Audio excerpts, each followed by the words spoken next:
let's get right into it. In this analysis, we're going to do an operational level breakdown of the final nationalist advance on Madrid in the autumn of 1936. We'll be looking at the strategic thinking, the forces on both sides, and the key fights that brought the war right to the city's doorstep. Now, just so we're clear, the strategic and tactical breakdown we're about to walk through is drawn entirely from the work of Colonel F.J. Victor Rodrigo. It's an incredibly comprehensive campaign analysis, a really detailed study of the war's major battles. So let's set the stage. By the time we get to late October 1936, the war for both the Nationalists and the Republicans had really boiled down to one single, all-important factor: time. The fall of the capital felt like it could happen any day, and the whole conflict became this desperate race against the clock. As you can see from this tactical map, by October 27th, Nationals' columns were just 30 kilometers out from the capital. I mean, that's an incredibly fast advance, and it put the Republican government in an impossible position. Did they abandon Madrid to try and save their new army, or did they make what might be a final and maybe even hopeless stand? And here's the crucial thing to understand. The Nationalists' command knew their advantage was temporary. You can see it in the orders from both Franco and Mola. They were hammering home the need for speed. They knew that any delay was a gift to the Republic. It gave them time to get their new popular army organized, to get the international brigades into the line, and, most importantly, to start using the huge amounts of top-notch Soviet equipment that was just starting to pour in. So that brings us to the forces themselves. Because the fight for Madrid wasn't just about numbers. It was really a collision of two completely different kinds of armies, each with its own unique strengths and, as we'll see, its own critical weaknesses. On the Nationalist side, you had General Varela's expeditionary force, and this was a professional military machine. You can see from the order of battle here, his columns were built around some truly elite units: the Spanish Foreign Legion, the Tercio, and the Moroccan Regulares. These guys were tough, cohesive, and they'd been fighting and winning for 3 straight months. They were battle-hardened. The Republican defense? Well, it was a completely different story. It was this patchwork of militia columns under General Pazas. And yeah, they had more men, over 27,000. But these forces were all over the place.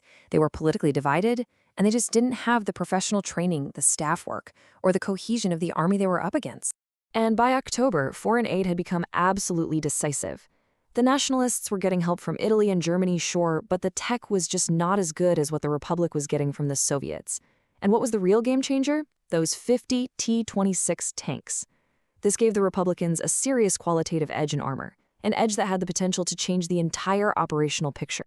So, staring defeat in the face, the Republican command decided to play their new ace. They planned a bold counteroffensive to try and stop the Nationalist advance cold by hitting its exposed flank south of the city. The plan, which was put together by General Pozas and his Soviet advisors, was nothing if not ambitious. It was a two-pronged, convergent attack on the town of Illescas. And you have to understand, this was a huge deal.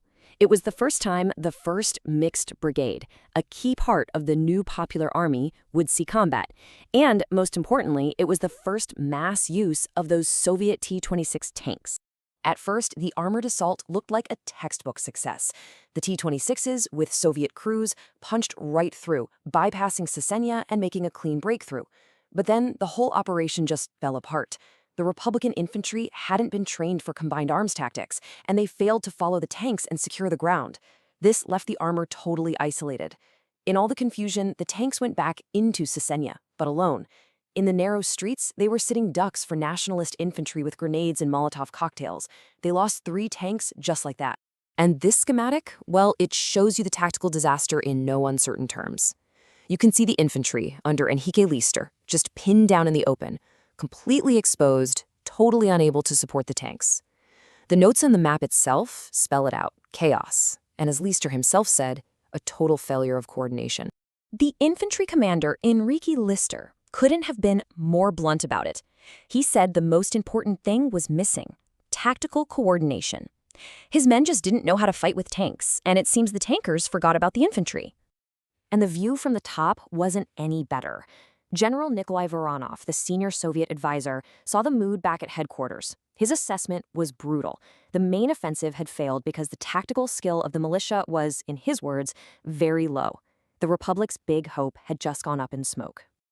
Now, the failure of the tank attack at Cesena wasn't just a single bad move. It triggered a catastrophic collapse along the entire front of the counterattack, which very quickly turned into a full-on rout.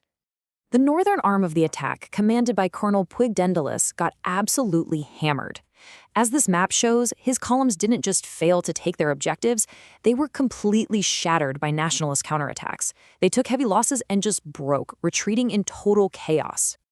And you can't overstate how bad the collapse in morale was. As his troops were fleeing in a panic, Colonel Puigdendalis tried to stop them, to restore some kind of order. And he was killed. Not by the enemy, but by his own mutinous soldiers. It's a shocking indicator of the complete breakdown of discipline. So, with the Republican counterattack completely crushed and their forces falling apart, the road to Madrid was now wide open. What came next was a fast, unopposed final push by the nationalist columns, right to the suburbs of the capital. Between October 30th and November 2nd, the advance was just relentless. Nationalist columns rolled up the key towns that made up Madrid's second line of defense. Brunet, Móstoles, Fuenlabrada, and Pinto all fell, one after the other. The momentum just seemed unstoppable. And by that first week of November, the final approaches were in nationalist hands. The capture of Getafe, Leganés, and the big military barracks at Campamento brought them right up to the city limits. The war of maneuver out in the open country was over. The brutal house-to-house battle for Madrid itself was about to begin. So now let's flip the perspective and look at the defense. As the government evacuated to Valencia, they left General Miaja in charge of the city's defense, with Colonel Vicente Rojo as his chief of staff. And Rojo's first assessment of the situation was, to put it mildly, extraordinarily grim. Here we can see Rojo's first sketch of his forces, and what he found was deeply alarming. This wasn't a defense in depth, it was just a simple, thin line, a cordon of mismatched militia groups. He had no real idea of his effective combat strength, but he figured it could be as low as 15 or 20,000 men to defend a 35-kilometer front. Rojo's detailed report identified multiple, critical weaknesses across the board. The troops were irregulars under makeshift command. Discipline was, in his words, defective, driven more by politics than military order. The chain of command was barely functional, and crucially, he had no direct control over his own air and armored forces. Morale, he concluded, was in a total state of crisis. It could swing to heroic resistance, or it could just completely collapse at any moment. And so it all comes down to this. As nationalist forces got ready for their final assault, ready to cross the bridges into the heart of the city, Colonel Rojo was facing them with a disorganized, demoralized, and badly equipped force. By any conventional military analysis, holding Madrid was impossible. The question that hung over everyone was stark. Could the capital possibly hold on?